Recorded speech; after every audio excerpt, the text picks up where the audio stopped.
weeks, questions have circled about Elisa Lam after the Vancouver woman went missing in Los Angeles last month.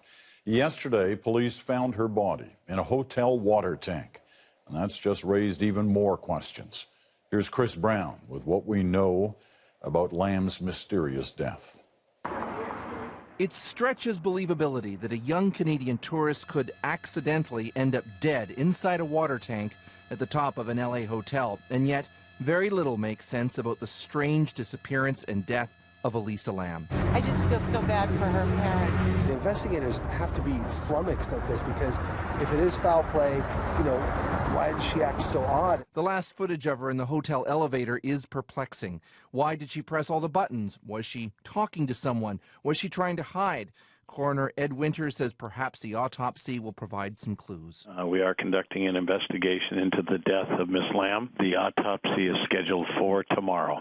Either she met with foul play, or somehow the 21-year-old would have had to have gotten through locked doors onto the roof, avoided tripping an alarm, and then climbed up inside the water tank.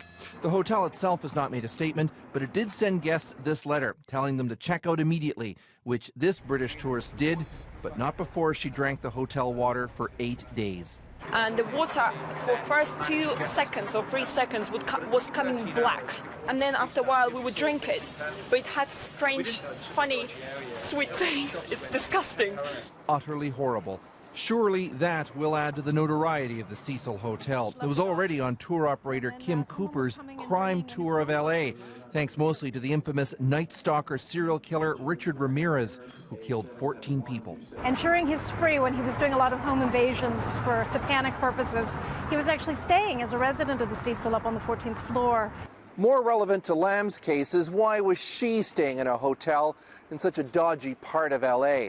Here in Vancouver, it was difficult to find anyone who knew her well. No one could explain why she went on a California holiday by herself or what her state of mind was when she left.